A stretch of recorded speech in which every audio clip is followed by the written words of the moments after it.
All right, so for flights, we did add. All right, we did a whole bunch of add. Now we just have edit and delete to complete. And edit is going to be very similar in code to add. But first, let's just grab the flight ID that we chose for deleting or for editing. So we'll say int fl ID equals convert dot to int 32. There it is. To int 32 for cmd flight dot selected value. All right. Now I'm just going to scroll up and just copy the code from add. And I've tried to reason a way where I could combine add and update, and I just found that I was just doing too much heavy lifting to really be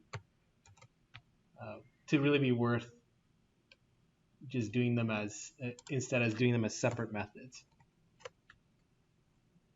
Right? Make the method async. So we've got here, we've got our airline, flight num, destination, and the airplane that we're choosing. We're checking for empty text boxes. Now, make sure to add the brace. Yeah, we still have to add the closing bracket for the closing else. There. So that makes everything happy again. I'm just going to move this one into its proper position. Now we can focus on our transaction here inside a try catch finally as well. But first, set up our query. Actually, before even that, I'm going to do my connection string and all that sort of stuff. So con.connection string equals con string. We'll do a cmd equals new SQL command. And we'll do a cmd equals con dot create command. And our query will be, so string query equals at, and then update flights set airline equal to at updated airline.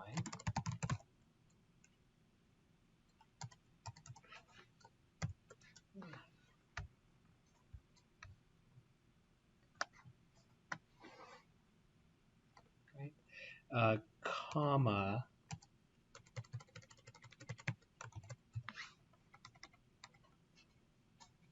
flight num equals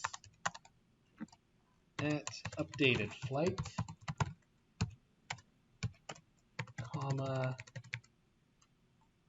destination equals at updated destination, comma airplane type equals at updated airplane, where ID equals at update ID.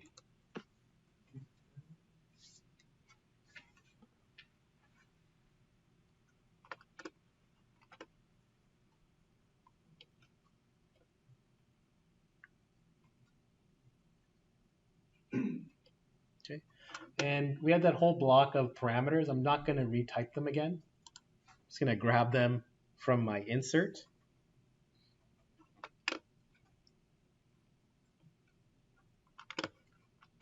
So we'll just scroll up.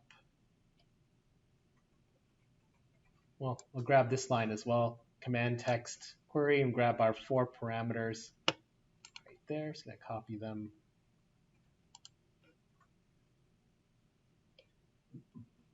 And paste them. But just change new to update or updated. So we have updated airline, updated flight, updated destination, updated airplane. We'll then add in an extra parameter for our update ID.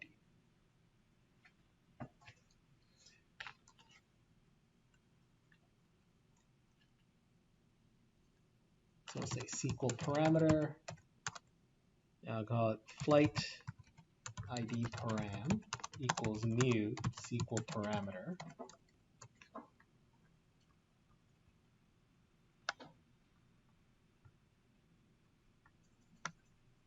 For at update ID, and it'll be a SQL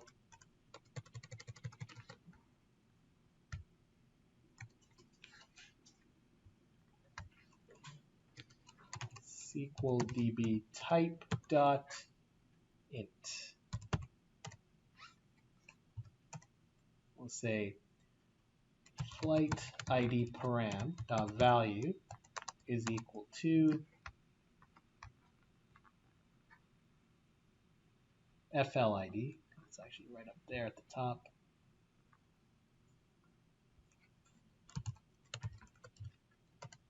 And we'll say cmd.parameters.add for flight ID param. So now all of our parameters are in play. Now we can actually just run our query inside a try catch finally block.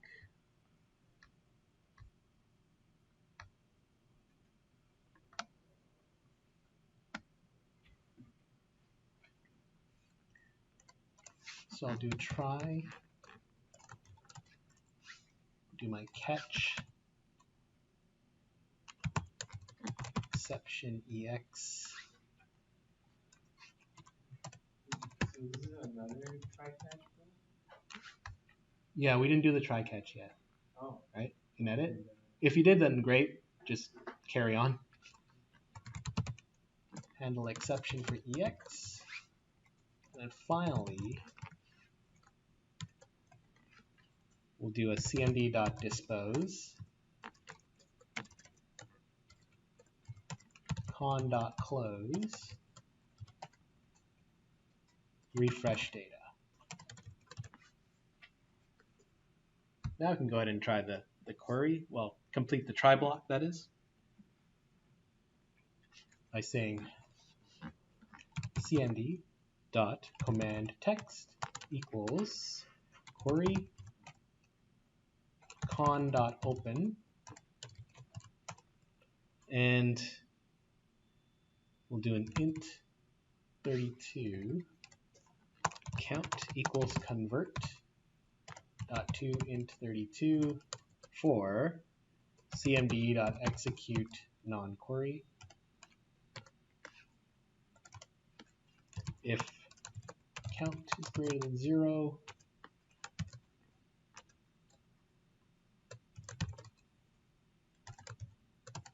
And then we'll do our dialog, var dialog equals new message dialog for flight updated successfully.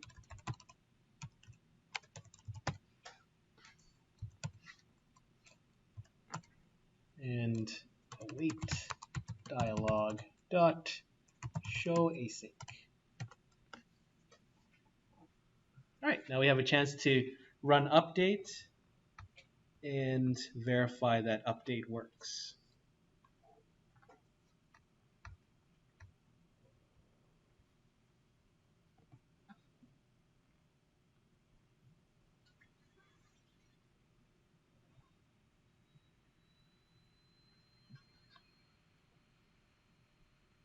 All right. So looking at my flights,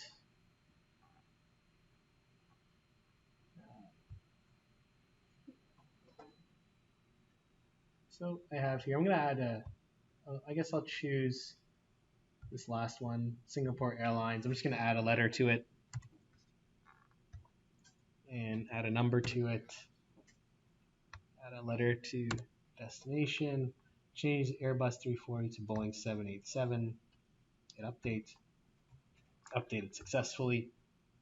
And if I switch flights, I come back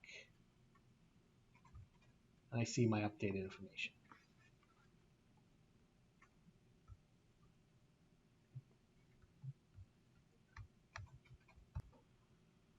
All right, so the last one is delete. So we're going to scroll down to delete. And with delete, you gotta be very careful because we didn't do an actual foreign key in the database. So be very careful when you're deleting that you don't delete a flight for a user that has chosen that flight, because if you go back to the user's page, it's going to crash. So I have some extra flights in. I'm going to be deleting those. I just double checked that I didn't choose any of those in my inserts and updates.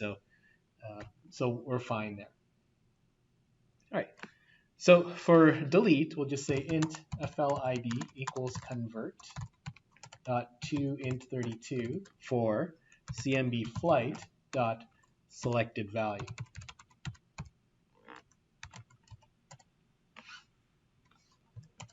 Right. Now we'll pass our connection string. So con.connection string equals con string. We'll say cmd equals con.create command.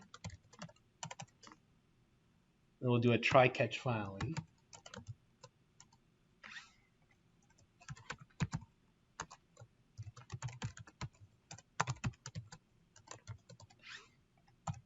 Finally. And finally, I'll start with finally. So let's say cmd.dispose con.close refresh data.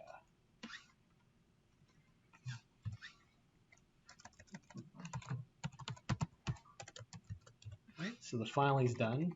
Catch was just handle exception for EX. Now we can focus on the try. So try was just a simple query of, so string query equals delete from flights where ID equals at FLID, and we'll fish that into our command object. So cmd dot command text equals query. Now we just create the parameter and pass that in.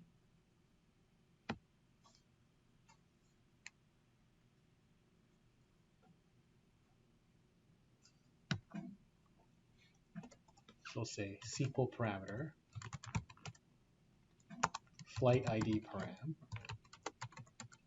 equals new Sql parameter of and at FLID, comma Sql data type or DB type dot int.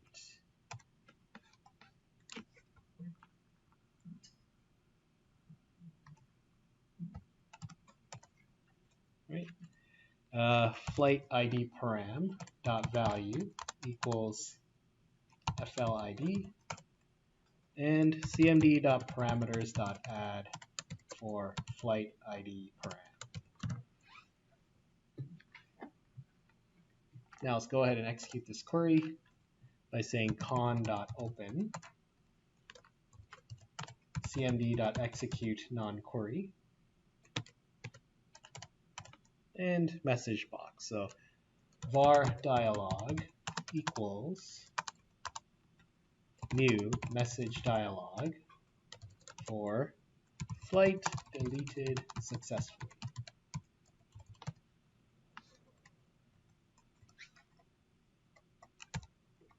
And await dialog.show async. Now flights is done. So you can go ahead and run it and verify that you can delete a flight.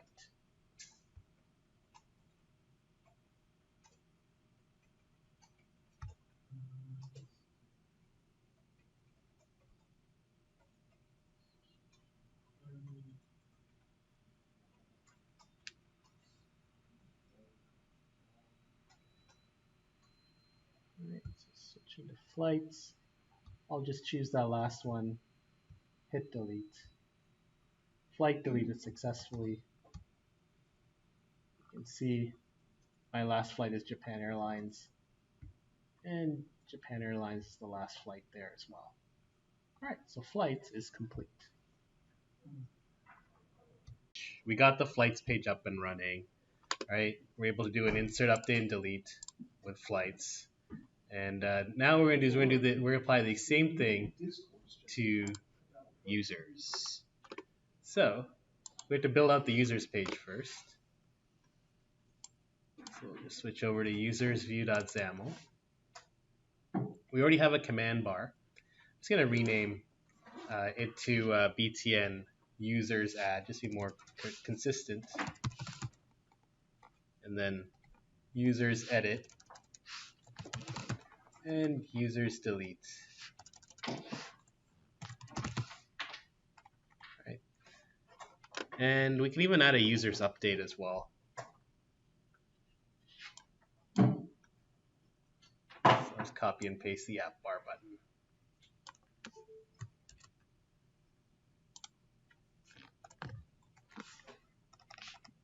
We'll do like a refresh as well.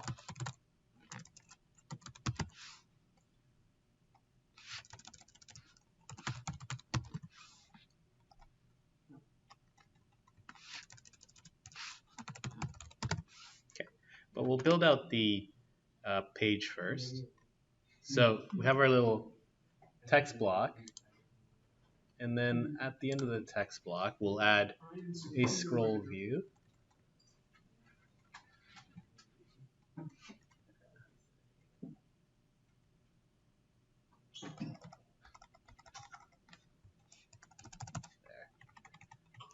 So text block, we'll do a scroll view, and we'll say vertical scroll bar visibility. Make it visible. Margin will be 0.75 down. Maybe I'll actually reduce that to 25, but we'll see how it looks first. 0 and 0.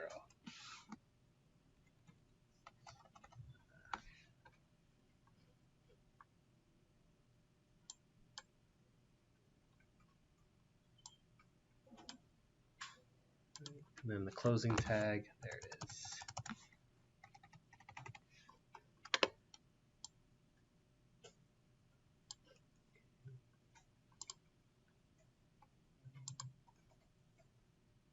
Let's get preview visible. So yeah, I can leave it like this. That's fine. And then we'll throw a stack panel inside of it. So I'll say stack panel, and I'll say margin, and keep it to the same as the scroll viewer. So I'll make it 0, 0, 0, and 0.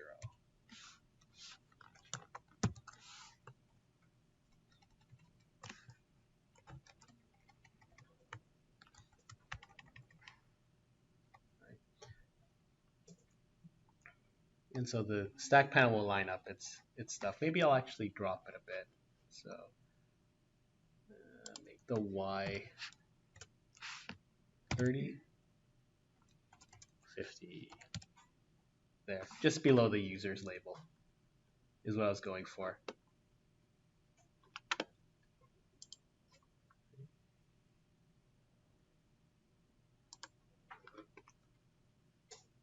All right, so now I can put stuff in. So we'll say, I'll start with a combo box. And give it a width of 286. X name will be CMB users. And then that's it. I'll do the other closing tag instead, just a slash. We'll add the event handlers afterwards. So let's start with adding text boxes for the name, email address, and so on. So say text block, text is name, and then text box. We'll say X name is TB name, So that'll be for name alone, but I'm not going to retype it over and over again for the others. So I'll just copy and paste and rename them. So the second one will be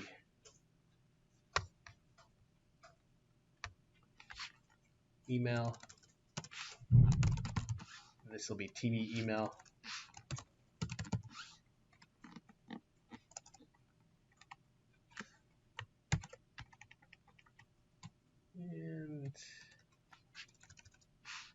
And then we'll say address, TV address.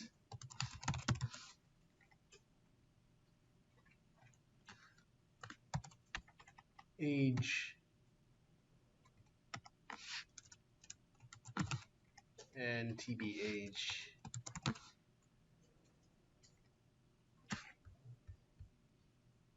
And the last one will be a combo box. I'm going to paste it first and then just get rid of the last text box.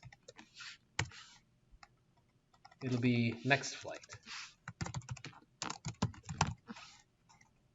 And so this will require a combo box. We'll say width 286 and X name will be CMB next flight. All right, you can see in the preview, so I'll just say what I have so far. See in the preview, this is what it's going to look like.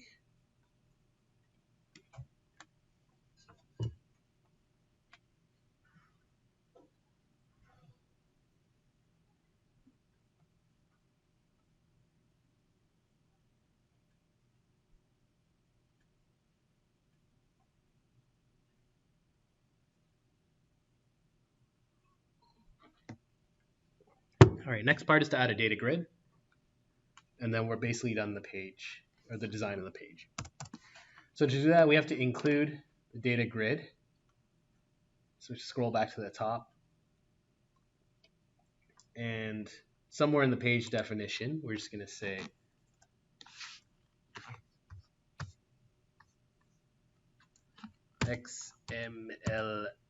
XMLNS controls equals, and then we're going to bring it in by saying using Microsoft.toolkit.uwp.ui.controls.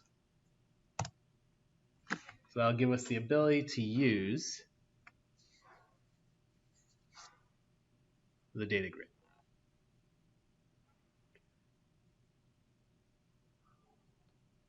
Now we can scroll back down and we can add in the data grid to end off our page.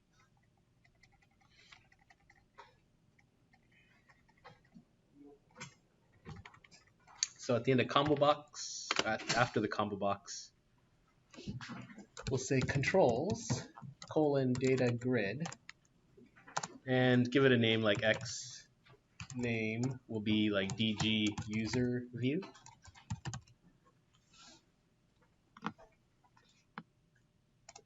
We'll say, I guess, for some settings, grid lines visibility equals all.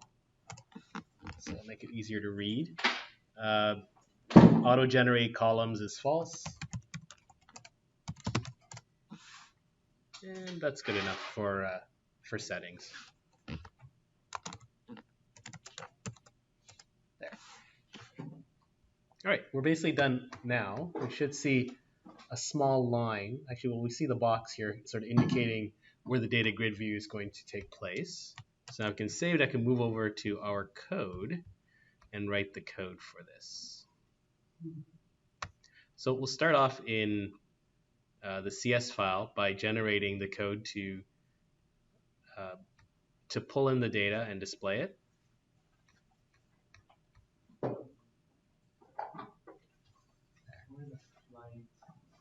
Will you be showing us updating? All right, so we need to bring in our usings first.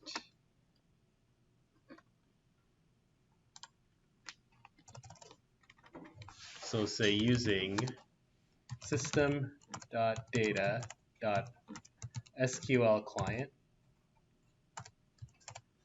and using system.data. Let's just bring everything in since we're here, or whatever I can remember. So we'll bring in using Microsoft.toolkit.uwp.ui.controls. We'll bring in using windows.ui.popups. And I think that's it for now. So I get the feeling we'll need another one. All right. So now let's define some class. Actually, let's define a couple of classes that will be of use to us. So we'll need one for users. So we'll say public class users. And so within users, say public int ID, get and set. We'll say public string name, get and set. We'll say public string email,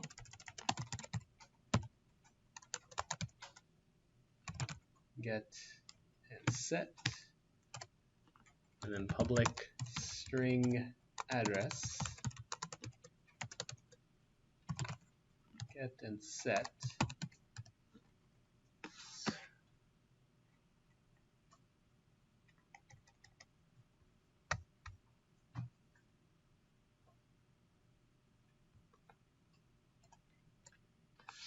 And after address, public int age, get and set. And finally, public int next flight, get and set. Now what's interesting is that we have our next flight, and we're going to need this. So we're going to need data from the flights page, right? So we'll need to define a class for that. So we'll say public class next flight.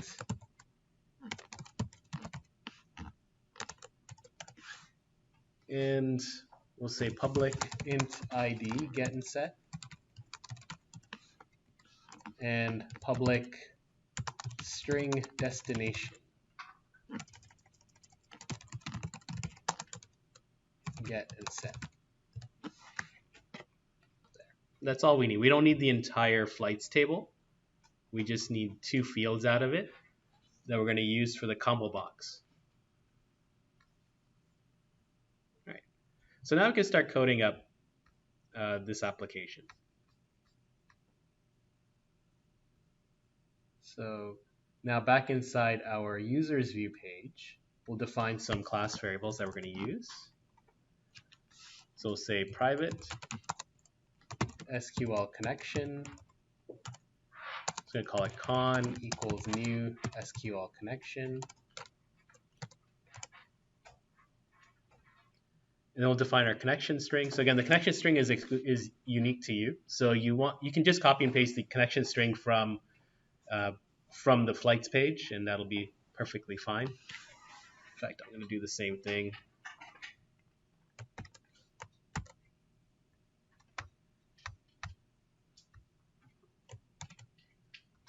All right, so your connection string should be relevant to yours. So mine was this computer name / SQL Express. Initial catalog is my database name. User is the username Jim Gordon. Password is Batman for me. I think we made Bob and Bob for our database, so just use Bob and Bob for that. After that is SQL command. So we'll say private SQL command. Call it CMD. Now we're going to need an observable collection for the users. So it'll track all of the stuff that's downloaded. So we'll say public observable collection. It's going to complain. I think that was the final using that to bring in. So yeah, There's no S. There. So it needed to bring, I'll just scroll up and show you, needed to bring in this last one, System Collections Object Model.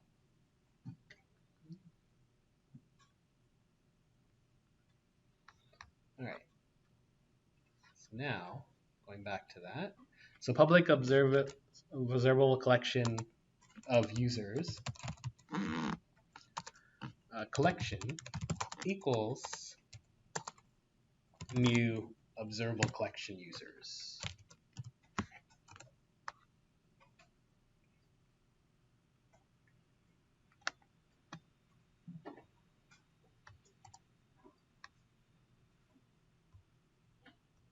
All right. And one last thing, say private list for next flight. I'll say next flight collection and equals new list. So it's right there. Next flight.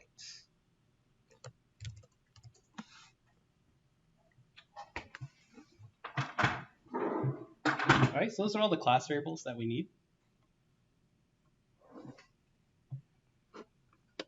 So now we can start coding things up. So we're going to make a method called refresh data, and we'll call it inside our constructor.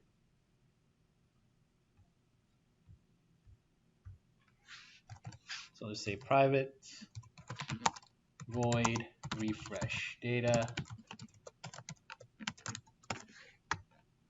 and we'll call refresh data inside our constructor.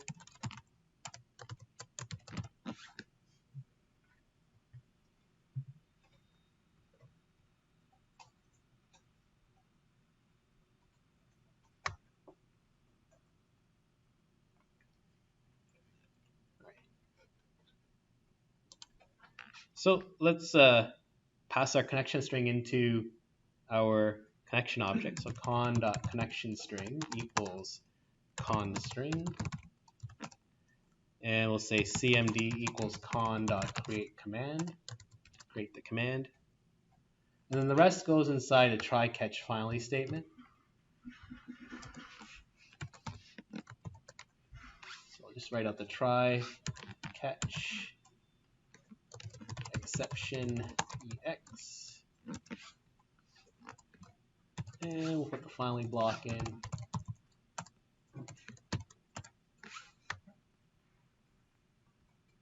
All right. So we have our try catch and finally. I'll do the try last.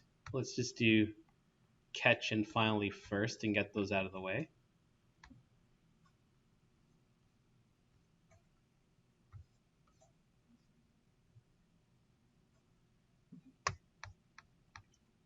So inside finally, we would basically say cmd.dispose just to close the command, and we would say con.close to close the connection. And inside catch, we'll do like a handle, we'll create a method called handle exception for ex, and we'll have to create that method.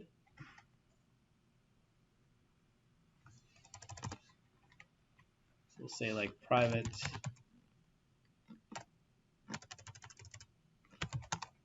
void handle exception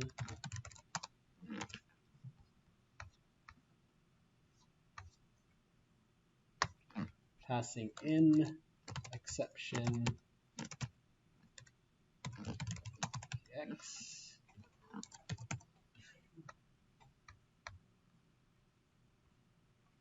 And let's just get, it's just a message box error, so, or message dialog error. So we'll say var dialog equals new message dialog, passing in ex.message.toString, and then await dialog dot show async. And it already added the async automatically, so that's done. So the handle exception is done. We have enough now to just work on the try statement.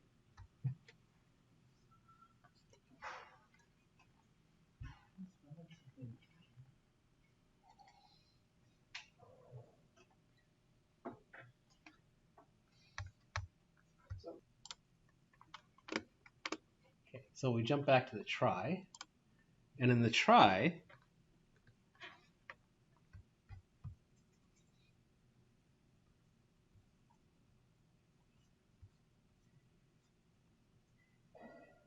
there it is. Let's set up our query. So we're going to say string query equals select star from users.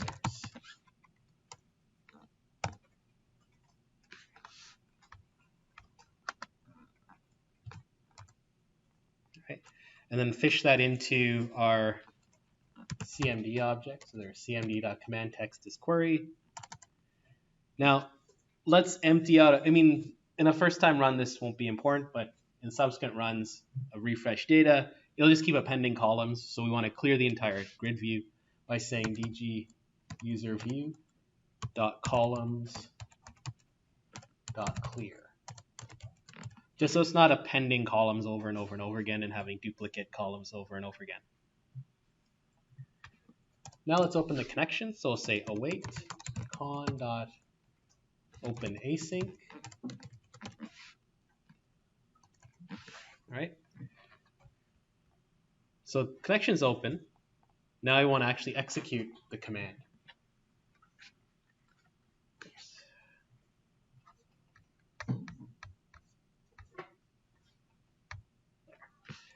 So we'll say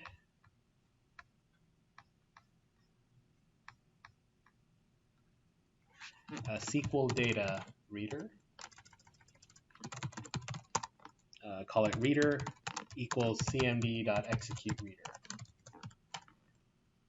And then fish that into a data table. So we're going to instantiate a data table object. So data table, let's call it data table with a lowercase d equals new data table.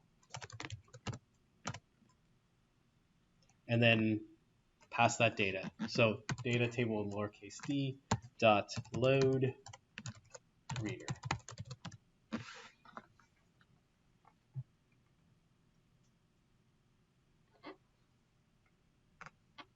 Okay. Now at this point we have the data. Now let's populate our grid view, and we'll populate our combo box. So let's start by populating the columns, the column headers. So we'll say for int I equals 0, I is less than data table with lowercase d dot columns dot count I plus plus. We'll say dg user view dot columns dot add for new data grid text column.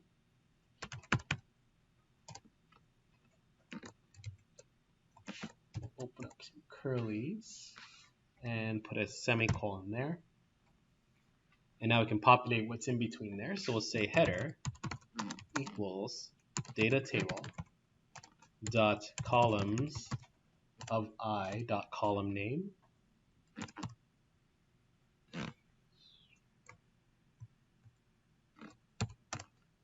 comma binding equals new binding. Opening curlies, we'll say path equals new property path, and in round brackets put the opening square bracket. I'm going to put this on a separate line for readability. There. Plus I dot toString plus closing square bracket.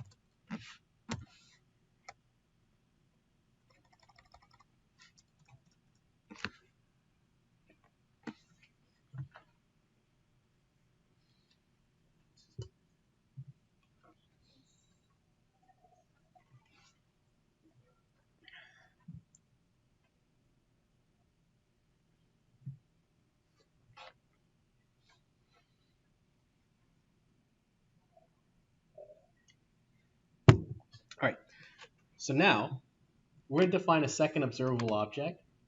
This one's going to be dedicated to the combo box at the bottom.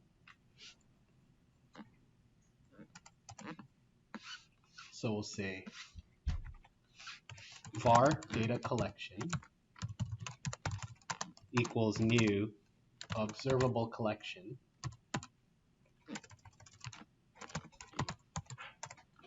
of just generic objects.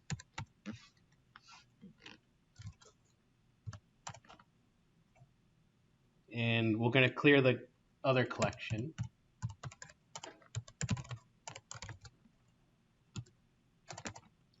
And for each data row in data table dot rows,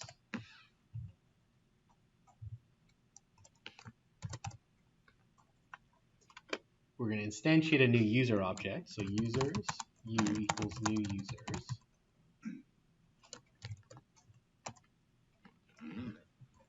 Say u.id equals int.parse of row of 0 dot toString. We'll say u.name equals row of 1 dot toString. u.email equals row of 2 dot toString. u.address equals row of 3 dot toString. u.age equals row of 4 dot toString. But it needs to be inside an int.parse because it's an int.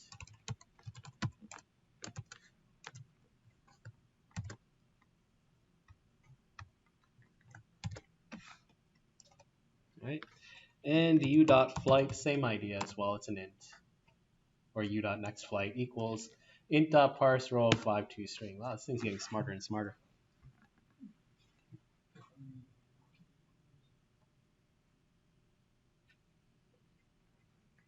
Okay. So at this point we have our u object. Let's feed it into our collection by saying collection dot add for u. And also data collection dot add for row dot item array.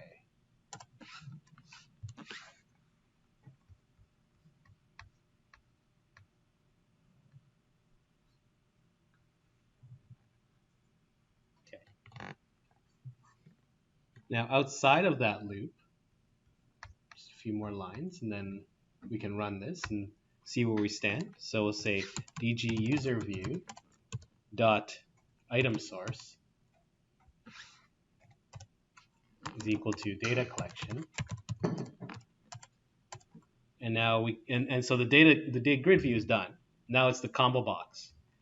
So let's say cmb users dot item source is equal to collection. And then we'll say cmb users dot display member path is equal to data table dot columns of 1 dot column name. So that's your name column, your name category or name column, and then cmb users dot selected value path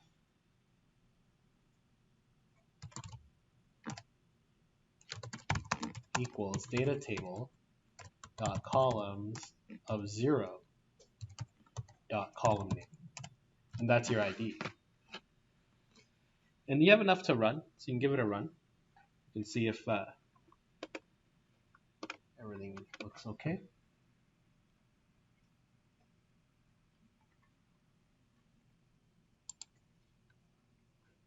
Yep.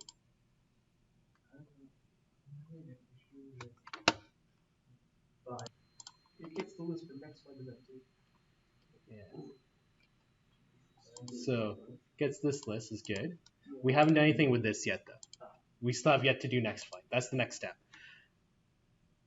But yeah, you should see something like this, right? And here again, just to reiterate, the whole reason we did the scroll view is because you can see here the last thing is cut off, and without a scroll viewer, this thing would just keep appending to the grid view, and you wouldn't be able to see the extra data. So that's why we're using a scroll view. As it's actually allowing us to scroll up and down. Right.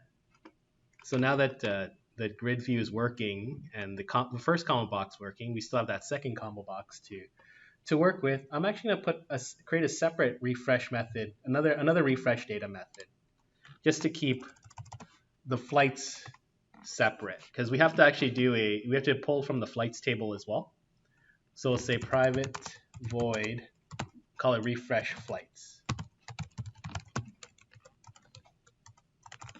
We'll be doing some similar stuff as well, but we're going to cut out some of the other stuff that we did related to data grid view, because we'd have no need for the data grid view, any operations there. So we'll just say con.connection string equals con string, cmd equals con.create command, right? And then we'll do a try catch finally.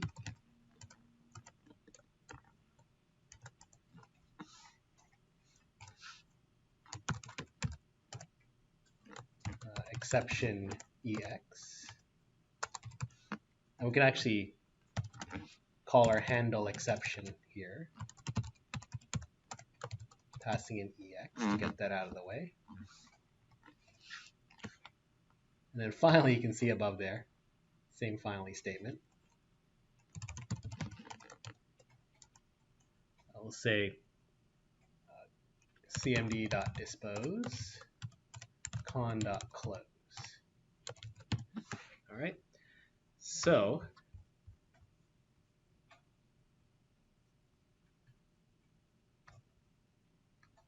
and actually what we're going to do is we're going to call refresh flights after the finally statement for our refresh, for this refresh method, refresh data. So we're going to call it right at the end. So right at the end of refresh data, we're going to call refresh flights.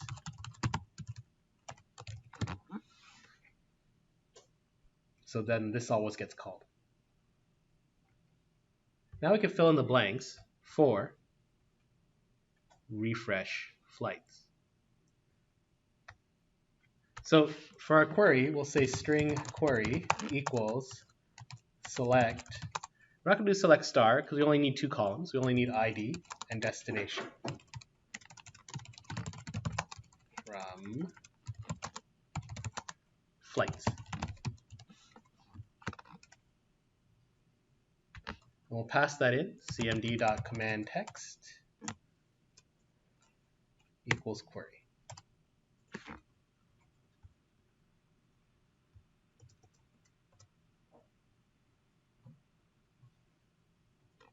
All right, let's open our connection. So we'll say await con.open async. We'll get the data back. So we'll put that into a data reader. So SQL data reader. Let's call it reader equals cmd.execute reader. Data table with lowercase d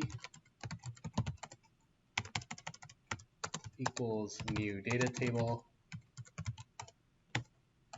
and then feed that in, data table with lowercase d dot load for reader.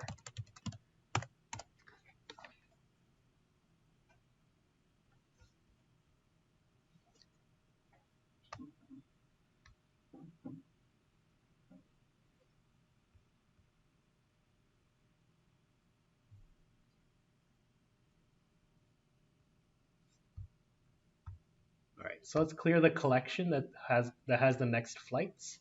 So we'll say next flight collection dot clear. So we're not appending duplicate data.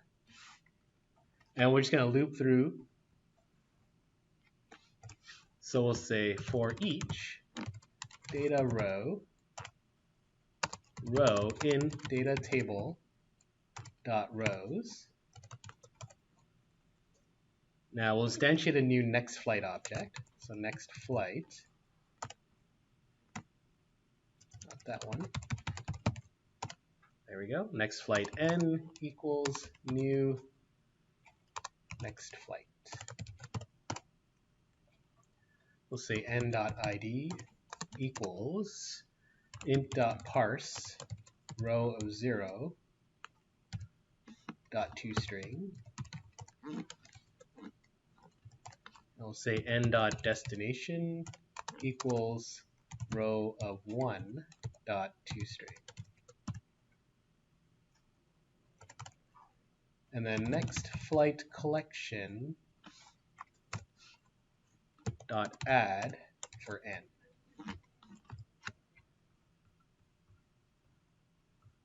Now we can configure that combo box, the secondary combo box.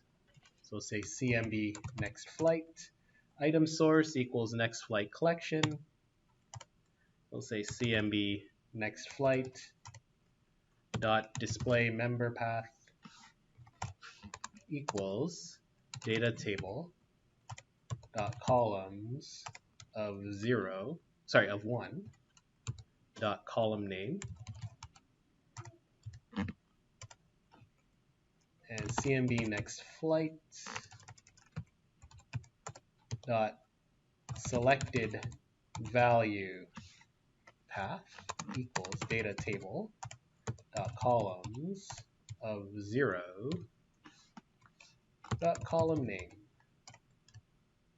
There. Now you have enough to run and verify that second combo box works.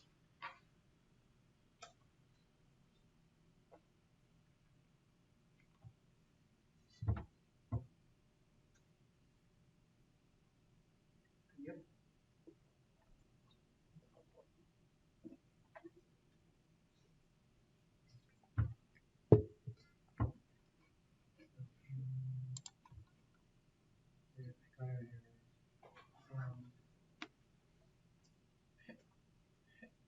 Index was out of bounds. Yeah. Oh wait, never mind. I see. Yeah, you should be seeing the different flights that are available at your disposal. All right, next step would be to get this event handler up and running so we can populate everything here and then get into an insert. All right, next step is to get the event handler for the combo box up and running. So I'm going to switch back to users, the XAML file, and then go to my combo box there, CMB users, go to its properties, and in particular its event handler, and look for selection changed. There it is, selection changed. Double click on the box there. It generates an event handler.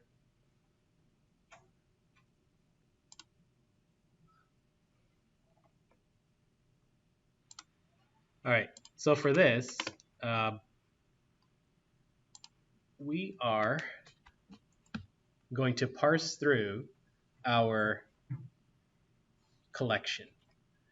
So, but the problem is this gets called a lot. This selection change gets called a lot. So there are times where when we're clearing the columns or clearing the collection, this may get called at the same time and cause a crash. So I'm only going to allow this to be called when there is actually data inside the collection. So we'll say if collection.count is greater than 0, then we'll grab the user ID from the users. So we'll say int user ID equals int.parse for cmb users dot selected value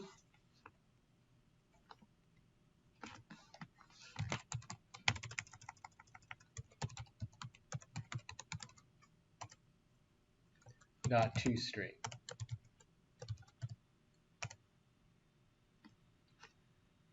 Now we can loop through our collection and look for the correct user. So we'll say for each users u in collection, we'll say if u.id equals user ID, then we found the right one. So now we can populate the text boxes. So tbName.text is equal to u.name. tbEmail.text equals u.email. tbAddress.text is equal to u.address. tbAge.text is equal to u.age. .toString for that one, since it's an int. And then CMB next flight dot selected value is equal to u dot flight or next flight. All right, and we'll put in a break statement to stop searching through this loop.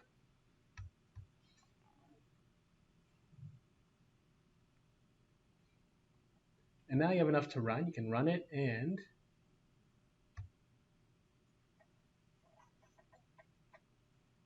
you can verify that every time you select something, it populates the text boxes.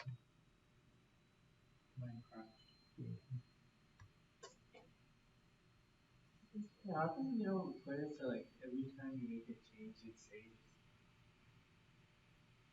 Can you like automatically save after every change you do? Oh, after every single change? Yeah. It's a lot of overhead in programming. So especially for this, like in this application where we're coding everything up. Yeah. So that wonderful feature of auto save all the time, that is a lot of coding overhead by the programmer. And you'll find that a lot of nice features that we have that we expect, and you probably will have to actually do these things, was was a lot of work by the programmer to make sure that like it's always saving. Yeah. But yeah, you should see that every time you choose something, it populates the text boxes. Okay, so let's do add, update, and delete, but we're gonna switch back to our XAML file and generate those event handlers. So I'm just gonna click on btn users add, go to my event handler listing, look for click, double click on that. So exams are the 8th and the 12th. And all right, so added my add, edit, delete, and refresh by double clicking on the buttons and generating the click event handlers that way. So let's start into add. Actually, well, refresh is easy, so since it's already in front of us, we can just do a refresh data, and that's it. You can put in a await dialog if you want to confirm that it was done, but I'll just leave it like that for now. So now for the add one, let's pull all the data out of the text boxes in the combo box. So we'll say string name equals tb name dot text, and then string address equals tb address dot text. String email equals tb email dot text. String age equals tb age dot text. We won't bother converting it to an int because it'll just feed nicely anyway. And then finally, int next flight equals int dot parse for actually it's right there. CMB next flight dot next value dot toString. Oh, the casting to the string is unnecessary. But yeah. There. So we have all of our data.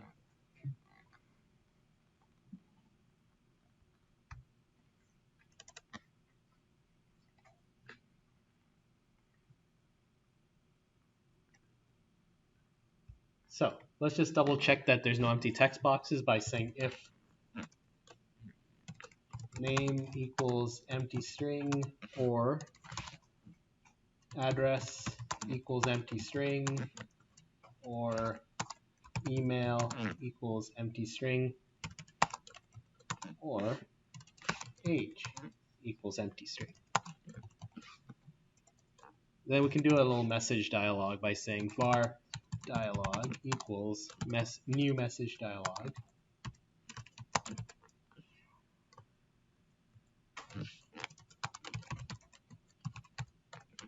Saying no text box can be empty.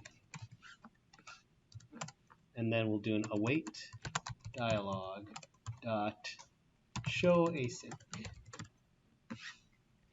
Right? Otherwise, or else, we can go ahead and do our insert.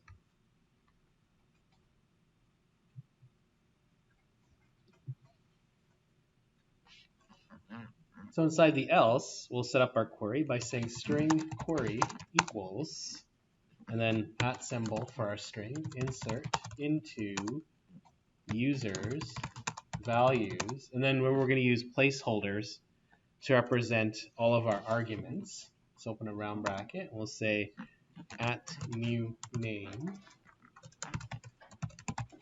comma, @new email, comma, @new address, comma, @new age, comma, @new next flight. Closing round bracket. All right, that's our query. We'll feed that query into our command text. So say cmd.command text equals query. And now we can attach the parameters.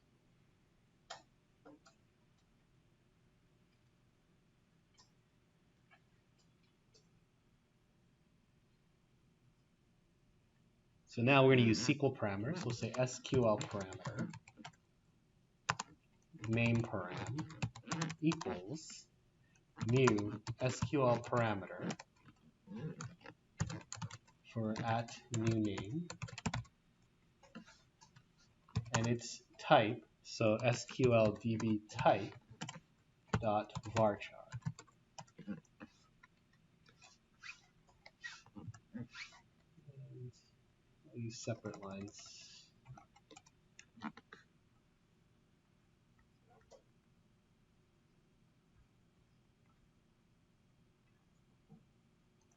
Then we'll say name param dot value equals name.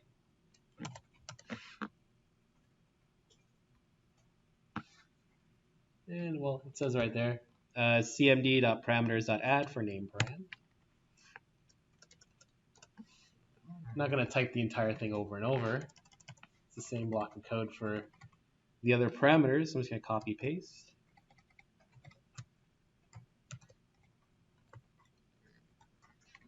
And the next.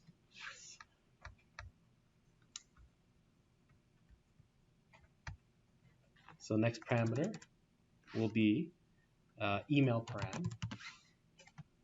And we'll be using the new email placeholder. We'll be passing email in to email param. And finally adding email param to our command object. Do the same thing for address. So now we're going to call it address param. For placeholder new address, we're passing in address into new addresses value, or address param value, and finally adding address param to the command object.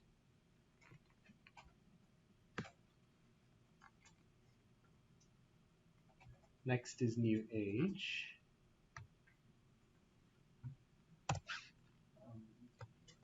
we not gonna put this like in a try and catch? Like, So this next one is called age param, passing in new age.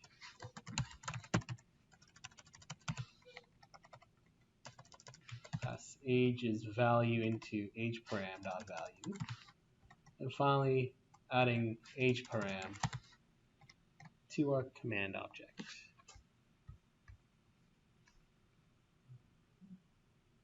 All right, one more parameter. is that supposed to be large? Or supposed to be number? Yeah. That should new age should be a int, not a varchar. So let's fix that data type. So SQL data type dot int. All right, last parameter is, we'll call it next flight param, and it'll replace new next flight. It's also a dot int, and we're passing in next flight into next flight param dot value, and passing next flight param into our command object. All right, at this point, all of our parameters are set up and added into our command object.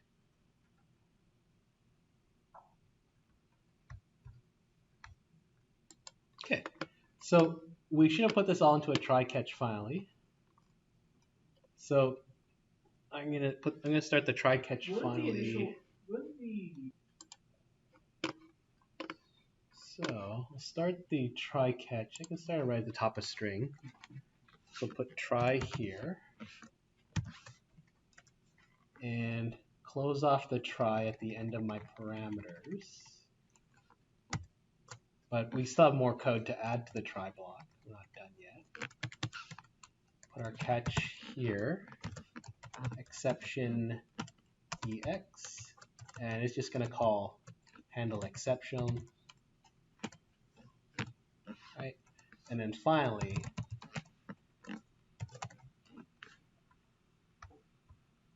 will just be our cmd.dispose con.close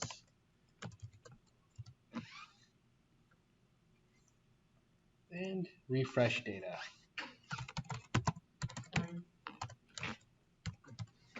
Right. So now we can finish off the try block.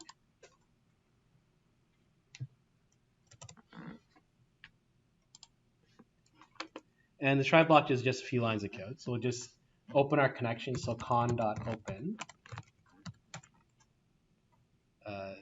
cmd.execute scalar. Or actually, execute scalar.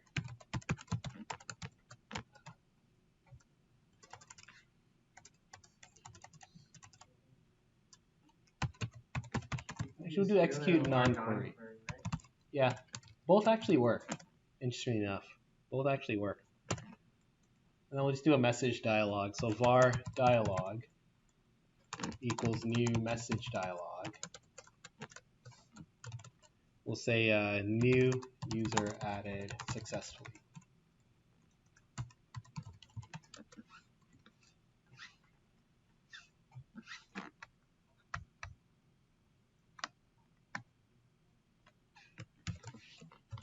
And then do an await for dialog show async. All right. So add, you can try out now, and it should basically add a new user.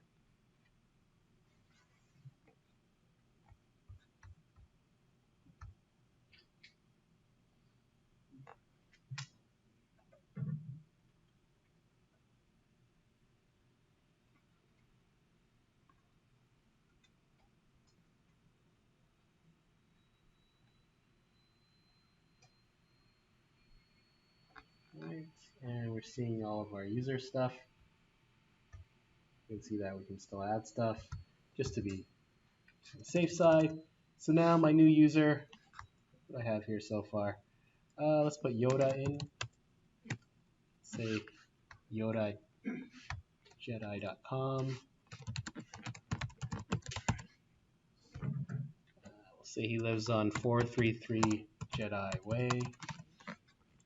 Age 999. And he's going to Tokyo. Plus, new user added successfully. There's Yoda down there. And Yoda is up here. If we just choose a different user and switch back to Yoda, we see Yoda's information populated there.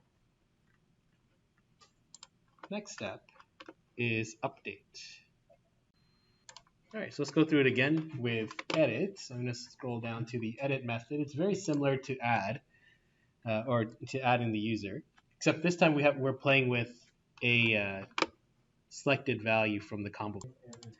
So the first thing we'll do is inside edit is we're gonna grab the selected value from the combo box. So we'll say int user ID equals convert, or actually int.parse. Convert also works.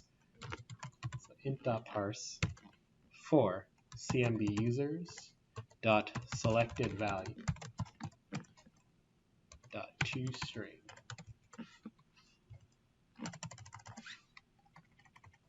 Right. We're also going to grab. See, you could actually basically take the first part of add, copy and paste it down. So literally, we can just take our defines for this, probably up to here. I won't get too greedy. And copy this portion and paste it down here. Right, so we're going to grab the name, address, email, age. We need to make this an async to make that dialog box happy. But basically, yeah, we've got everything here. I'll just close off this block with try catch and finally.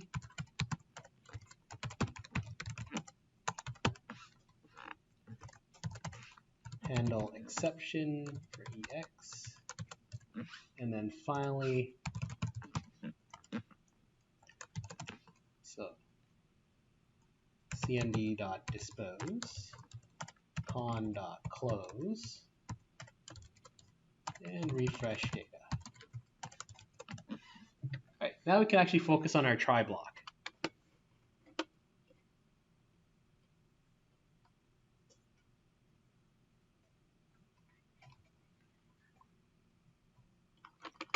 Now, interesting enough, we could probably grab some more code from our insert. But before we do that, we'll probably grab the parameter stuff from our insert. So you basically just have to do like inside of So let's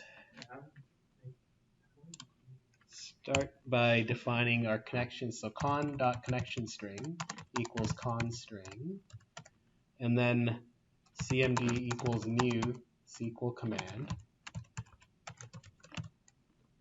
and then cmd equals con.create command.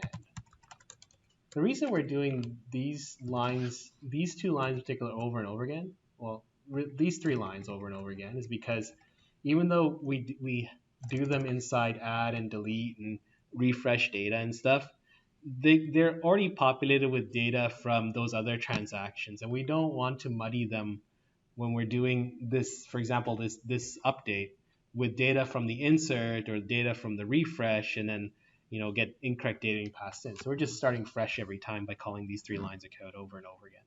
Do we need to add this at the top as well, like for adding? Oh, well, these are already defined at the top, right? So we already made the class variables at the very top. Oh, okay. Yeah.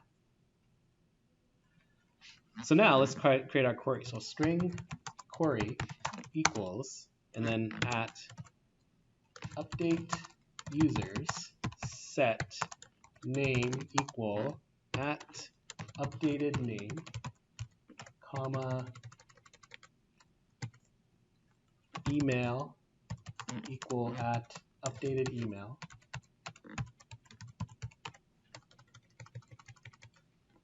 And address equals at updated address.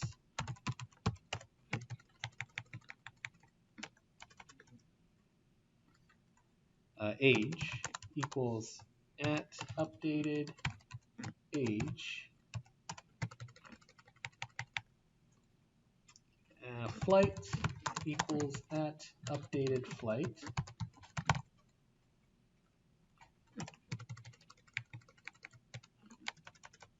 Where ID equals at update ID. There, that's our query.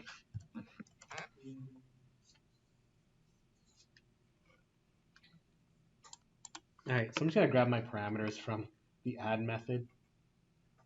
I don't feel like retyping them. We have cmd.command text equals query. I'll grab that too.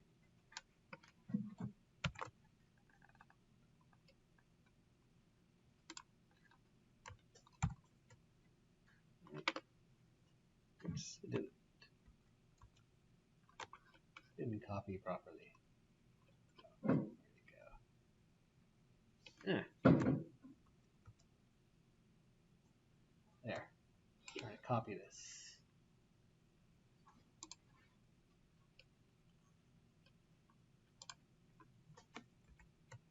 There. So we're saving our query. We have our name parameters. We just have to change them to updated name.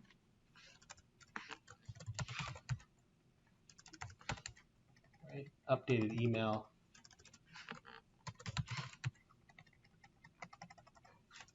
Updated address. Updated age. Updated flight. But we also need to add one more for our update ID.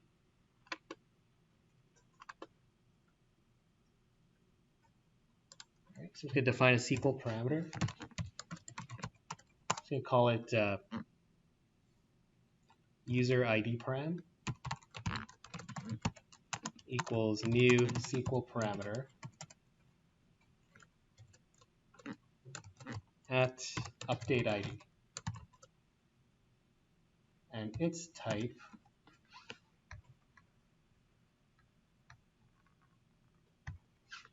will be int, yeah. SQLDB type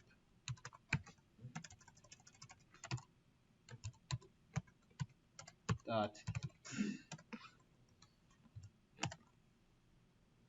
and then user ID param dot value equals user ID, and then cmd dot parameters dot add user ID param. Now I can actually run this. Or sorry, not run this. I can actually do the query. That is. All right. So we can go ahead. We already saved the query, right? Just up here. So now we can go ahead and do an open connection. So con.open, and so with the add, we just simply assumed everything worked nicely. We didn't really technically test that the connection actually worked, or that the insert actually worked. Best practice would have been to actually have done that. So I'm going to illustrate that here in update, because what you really should do in update is actually get back number of rows affected, right? And then if it's greater than 0, then you know it actually worked. So I'm going to say int. Well, it's actually an int32 that gets returned back. So int32 count equals int.parse for cmd.execute non-query.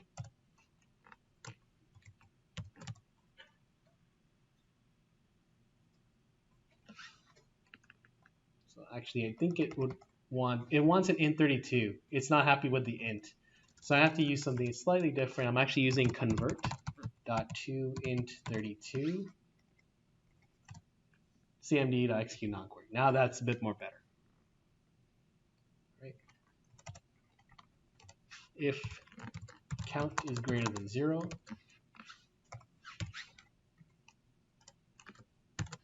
then we can do our message dialog. So var dialog equals new message dialog for user updated successfully.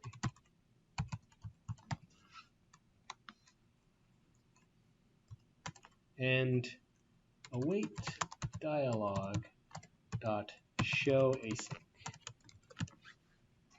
All right, now you can run it. Now you should be able to do an update for anything you have.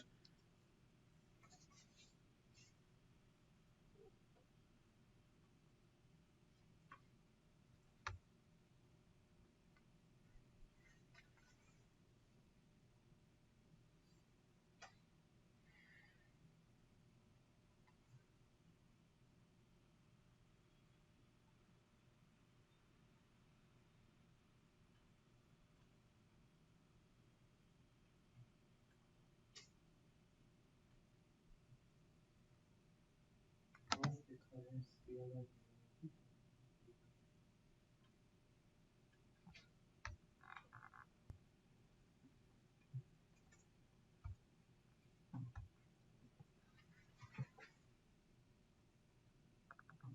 All right, I had a missing closing bracket, so just running it again. All right, so everything's there. Yoda's there. I'm gonna call on Yoda and just keep it simple. Just add an extra letter to the end of each entry. And maybe add an extra 9 to his age. Change his destination from Tokyo to London. And hit update. User updated successfully. And you see Yoda has an extra A and an extra 9 and a different flight. And you can see in Dropbox, or the combo box, it is updated as well. So now the last thing to do is delete. And then we're done. All right, delete will be easier than the first two. So, because it's only one parameter to worry about. So let's just grab it. We'll say int user ID equals. So I've been using int.parse, but just to show you, there's other conversion methods in C#.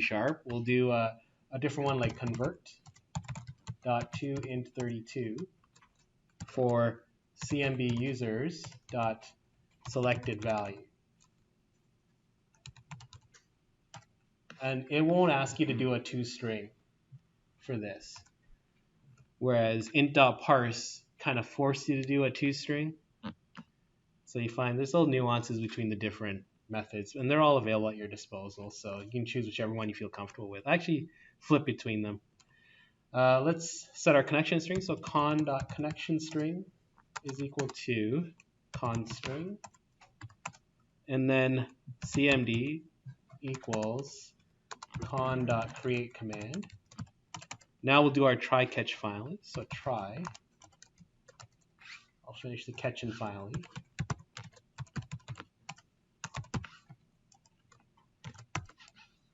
And that'll be handle exception.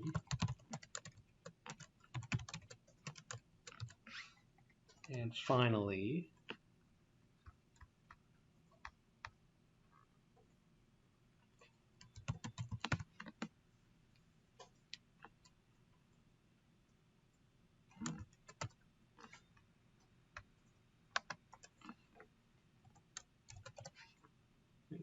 cmd.dispose, con.close, and refresh data. All right, now I can focus exclusively on my try statement or try block.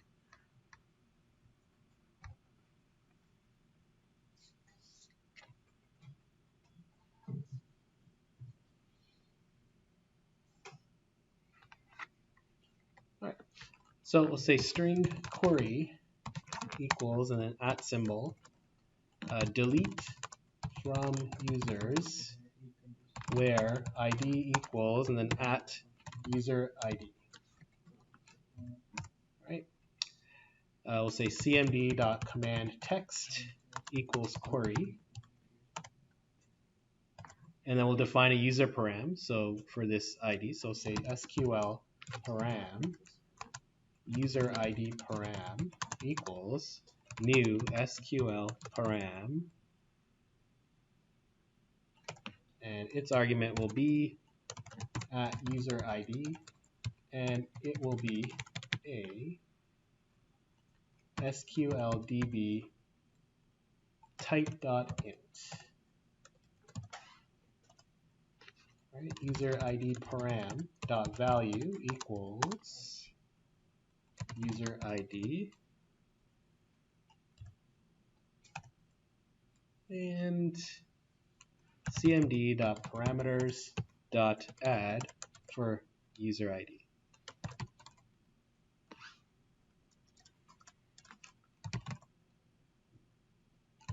ID param, that is. There. Now we can go ahead and execute this query.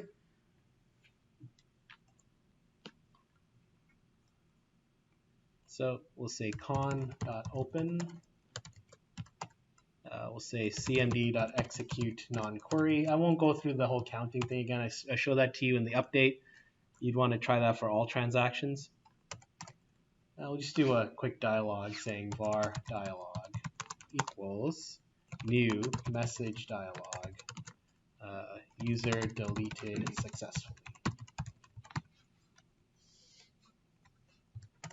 And then await dialog.show async. There. Now you can run this and you can try deleting some users.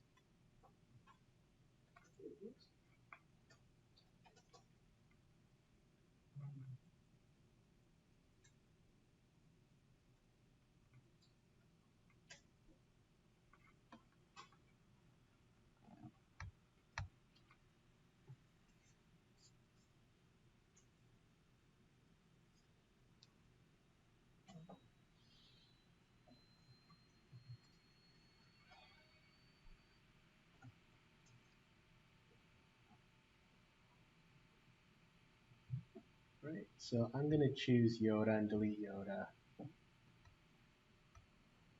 And user deleted successfully. So you see Yoda's gone from my list.